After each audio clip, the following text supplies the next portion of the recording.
kayaknya begitu.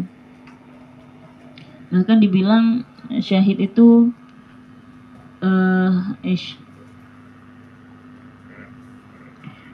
banyak sahabat yang syahid. Sayyidina Hamzah syahid, dan Abdullah bin Rawahah syahid, Zaid bin Harith syahid, Ja'far Shadiq syahid, banyak syahid. Itu beliau meninggal, ada kemarin tuh kejadian di kuburan Baqi', Allah alam, atau bukan kuburan dekat Sayyidina Hamzah itu banjir, jadi keluar jasadnya beliau. Tahu dari mana itu Sayyidina Hamzah? Kan dalam riwayat diceritain kalau Sayyidina Hamzah itu lukanya di sini, ada dadanya dibelah. Iya, tahu kan? Nah, dari situ mereka tahu, oh ini Sayyidina Hamzah. Nanti ada lagi sahabat, ini tangannya kepotong, di dalam riwayat yang mana? Nah, itu mereka tahu ciri dari lukanya. Itu darahnya dibilang masih ngalir, nggak kering, masih utuh, kayak mana baru meninggal. Jadi nggak kenapa-kenapa, nggak dimakan ulat, nggak dimakan apapun, nggak dimakan tanah sekalipun. Allah haramkan dia dari tanah, dari hewan apapun itu. Enak banget orang meninggal begitu. Khairun wulutuf afiyah. Ada yang mau begitu? Al-qiyamah asma'il akhir wa huwa yawma yahsyurul khalaiqa li hisab. Yaumul qiyamah adalah nama, salah satu nama di akhirat, wa huwa yawma yahsyurul khalaiq. Nama ketika hamba-hamba itu dibangkitkan di hari hisab. Apa yang bisa kita ambil di sini? Jangan malu kerja apapun. Orang dibilang pemuda yang dia berusaha untuk menghidupi dirinya itu juga syahid. Untuk menghidupkan keluarganya juga syahid. Yang berusaha tidak merepotkan orang lain juga syahid. Kalau Rasulullah SAW,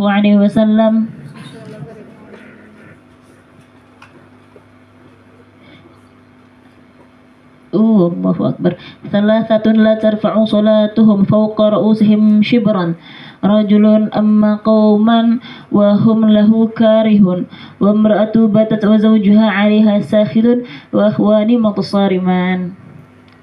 Dibilang sama Nabi Muhammad di hadis ke-11 di sini, salasatun la turfa'u salatuhum. Ada 3 orang yang mana la turfa'u salatuhum, gak diangkat pahala sholatnya mereka, gak diangkat pahala sholatnya mereka, fawqa ru'usihim, di atas kepala mereka. Jadi pahala itu bentuknya wallahu alam kayak gimana, diangkat dari atas kepalanya mereka, shibran.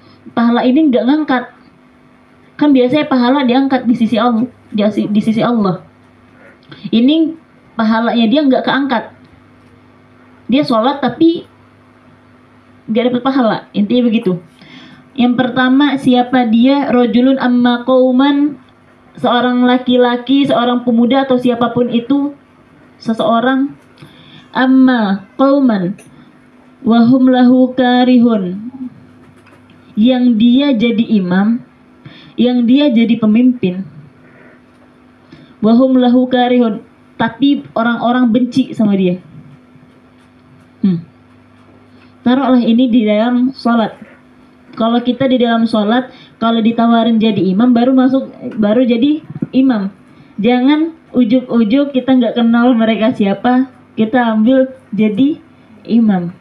Orang siapa nih? Orang kesel. Nah, itu sholat mereka nggak diangkat. Ada juga yang bilang pemimpin yang mana rakyatnya nggak suka sama dia. Dia bilang gitu. Saya ngerti nih, politik nggak ngerti. Allah. Wa mar'atu, yang kedua, wa mar'atun batat wa zawjuha 'alaiha sakhitun. Ini dibilang 3 di sini. Oh ya. Wa mar'atun batat wa zawjuha 'alaiha sakhitun. Seorang perempuan yang dia pindah tempat tidurnya, ngambek, merajuk, marah-marahan, gak negor suaminya. Wa zawjuha 'alaiha sakhitun, dia tidur dalam keadaan suaminya marah.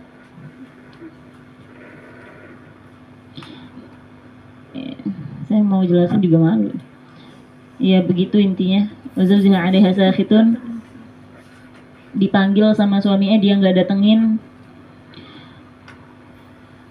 Ini mereka sholat gak diangkat pahala sholatnya. Kenapa di sini perempuan dong? Ya kan, Mi? Perempuan mulu. Beratun bata zawjaha 'alaihi sakhitun. Coba sebentar ya.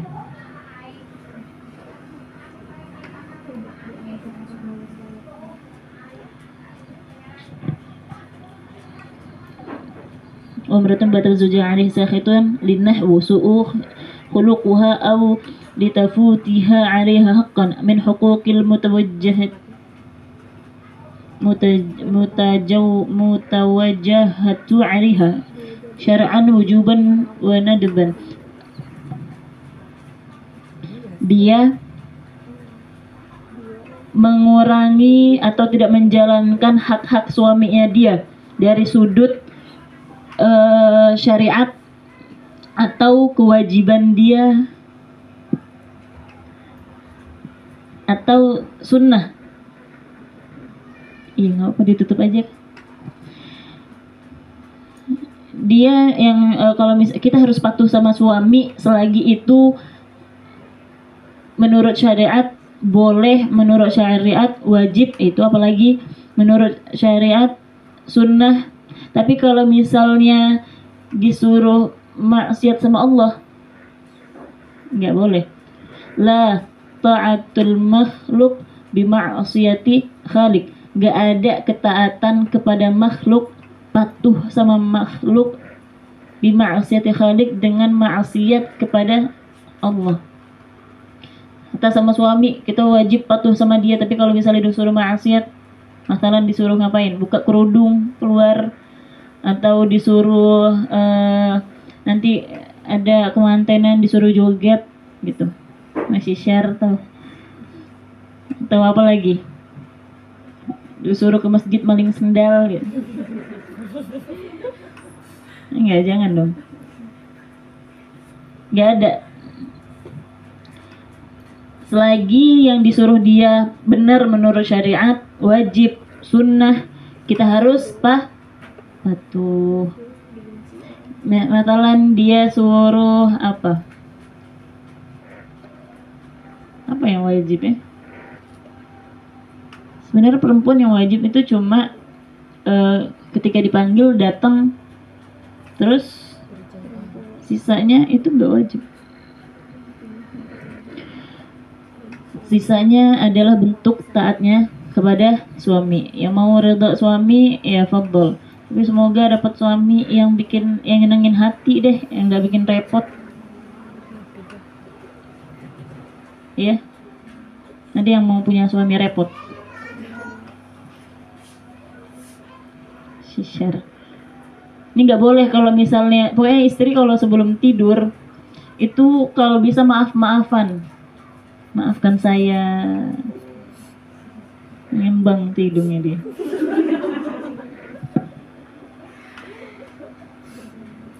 Tapi memang biasanya gimana ya, laki-laki itu yang mereka utamakan adalah kedudukan, harga diri, kehormatan. Jadi kalau dia minta maaf duluan itu sudah mantep banget magumnya. Jadi perempuan gak salah buat minta maaf duluan. Kalau misalnya kita minta maaf duluan, dia gak bakal tega. Karena kita ngenurunin ego, dia ngerasa udah menang. Jadi dia gak butuh lagi kemenangan. Udah, jadi dimaafin.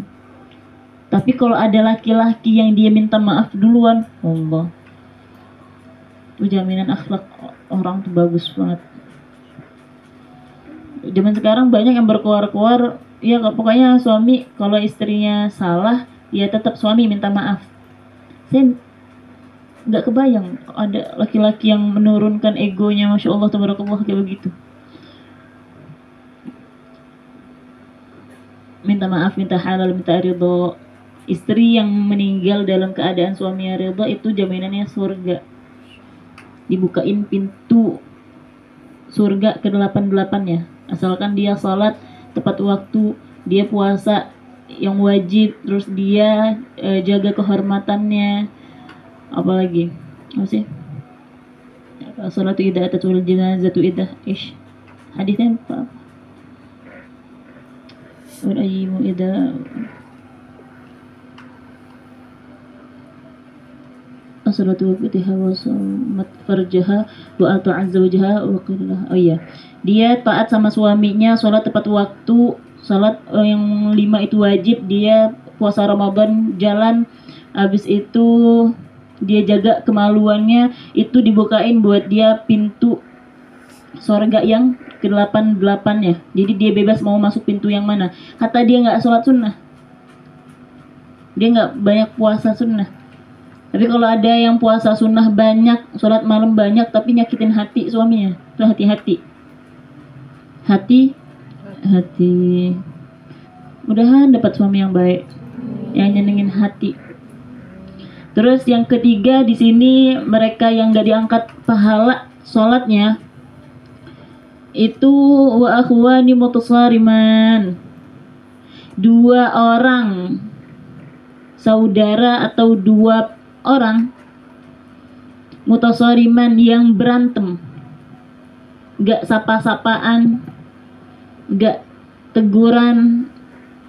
Tapi ada banyak sekarang kita gak tahu salahnya apa, didiemin.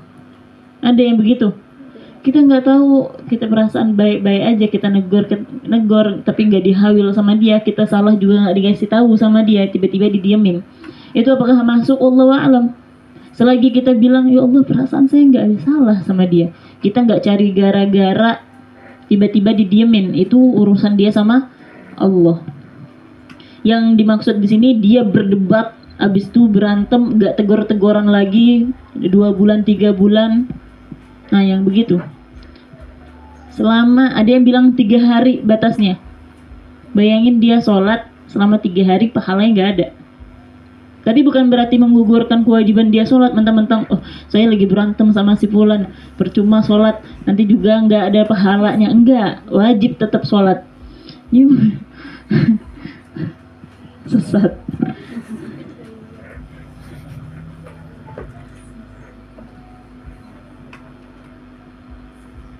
Ada satu cerita Sayyidah Halimah tulis di bukunya beliau, perempuan yang mana dia punya suami itu yang perempuannya di Daruz Zahra sekolah atau dia khidmah, Allah alam, dia udah punya suami, suaminya kerja di Dar Mustafa, jadi yang masak, kerja di dapur Dar Mustafa. Suami ini gak pernah marah sama dia, nyenengin hati, bener-bener dijadikan ratu, disayang, gak pernah dibentak. Habis itu Sayyidah Halimah nanya, Sayyidah Halimah belum zuat, kok bisa suami kamu kayak begini? Namanya Khadijah kalau nggak salah. Kok bisa nama kamu kayak bisa nasib kamu begini, suami kamu begini ya Khadijah? Terus dia senyum. Halimah, yang kamu lihat ini dia yang sekarang. Saya sudah melewati banyak yang pahit. Begitu. Dulu saya menikah sama beliau, itu Masya Allah Tabarakallah, kita sholat bareng-bareng jamaah, wirid bareng, Masya Allah nyenengin hati, gak pernah marah, gak kelihatan aibnya dia, gak kelihatan. Sebulan, 2 bulan, 3 bulan itu khair, sampai tiba-tiba saya ngelihat dia itu jomplang, kayak beda orang. Saya nggak ngenalin ini siapa dia. Sholat juga saya nggak tahu dia sholat atau enggak. Terus kita nggak pernah wirid sama-sama lagi. Udah beda banget. Jadi batasnya cuma 3 bulan. Saya bingung, ya Allah, kemana saya mau adukan ini. Terus dia jadi kasar. Terus jadi wallahualam merokok sampai mabuk kalau nggak salah, atau ngerokok doang. Kalau merokok di Tarim itu kan kriminal ya, maksudnya itu nggak boleh, sesuatu yang nggak lumrah. Habis itu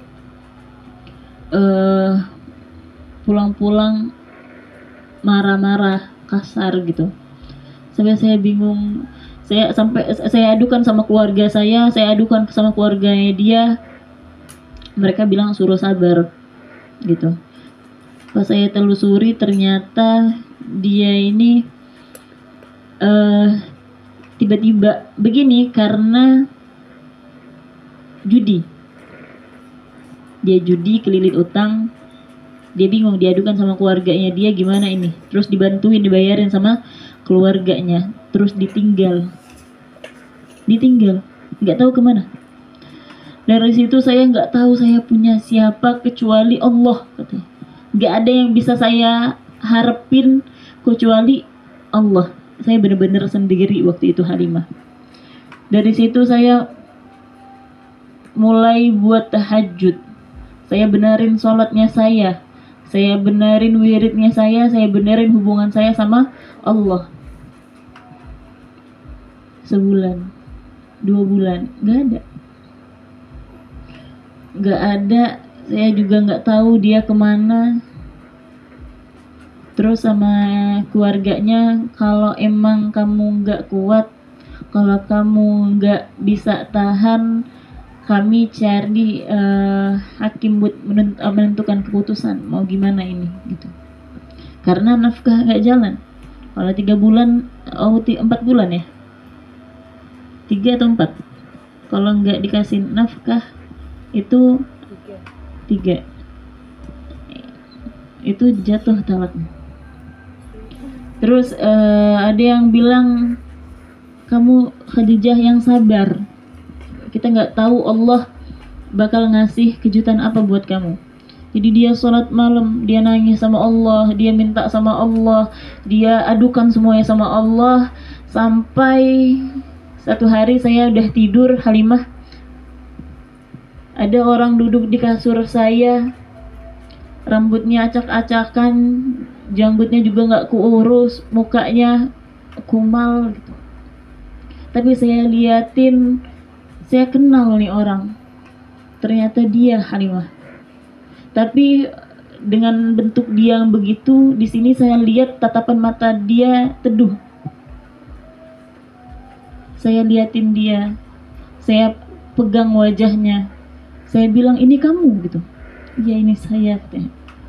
Terus menangislah 2 suami istri tersebut. Habis itu dikasih makan, dikasih sediain apa yang dia butuhkan. Habis itu diajak cerita, kamu dari mana gitu. Saya selama ini mencari kamu gitu. Walhasil dicerita, saya punya masalah, saya begini, diceritain, saya bingung mau kemana. Habis itu satu kali saya nggak tahu, hati saya tergerak buat ikut hadir, pengen ketemu sama Habib Umar bin Hafid. Habis itu satu orang yang ngarahkan saya buat ketemu sama beliau. Saya bingung udah hidup kayak gimana. Terus saya datengin sama Habib Umar bin Hafid, saya ceritakan masalah saya begini, saya kelilit hutang, saya judi, saya punya istri di rumah begitu. Terus kata Habib Umar bin Hafid, iya, kamu saya tampung di sini. Maksudnya kamu kerja fi matbakhi Dar Mustafa, kamu kerja di apa namanya tuh, di dapur Dar Mustafa, bikin roti.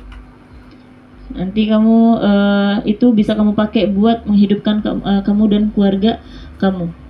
Habis itu diceritakan itu sama istrinya, dibilang, kamu mau nggak ikut saya ke Habib Umar bin Hafid, kita tinggal di sana. Setelah kejadian itu saya nggak pernah lihat dia marah, nggak pernah melihat dia kasar, nggak pernah. Yang bikin hati saya kecil, Halimah, saya sudah melewati itu, Halimah. Gak ada yang bisa merubah takdir melainkan kuatnya doa.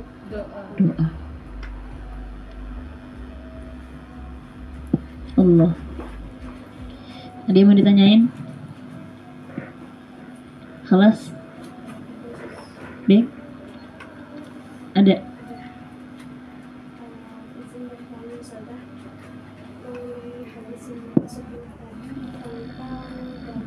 Iya.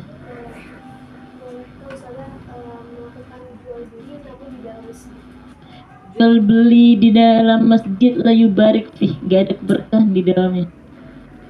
Makanya saya tegur yang kemarin acara jual air dalam masjid, walaupun uangnya buat nanti majelis, nggak apa.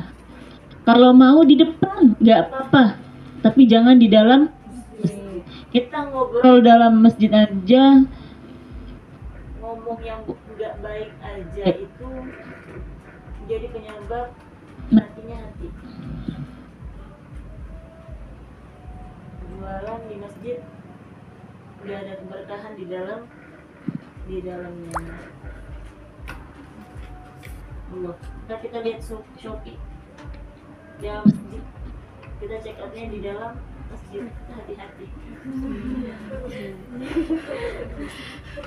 Ada yang begitu? Allah.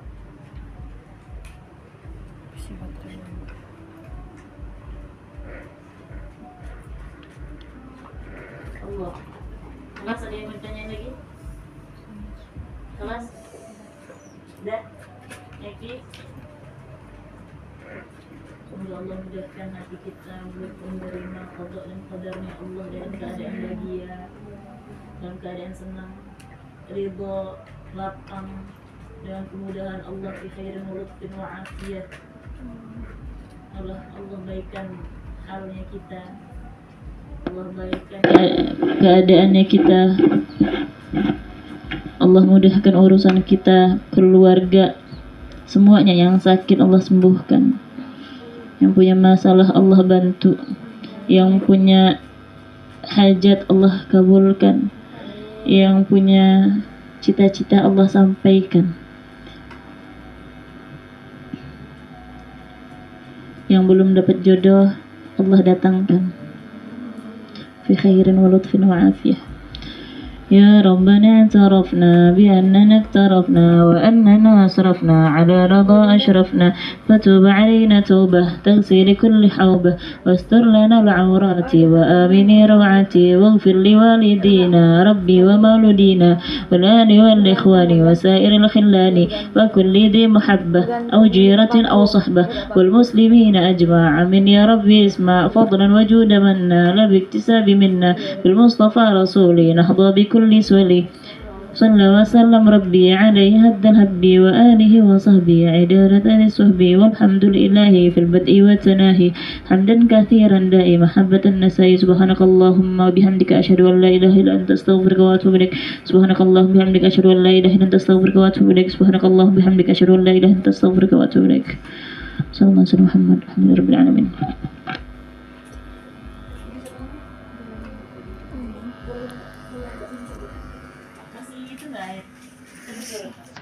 Masih gak? Baik. Udah bersih ya? Nanti siapa yang ulang salah? Nanti lewatnya belok dari sini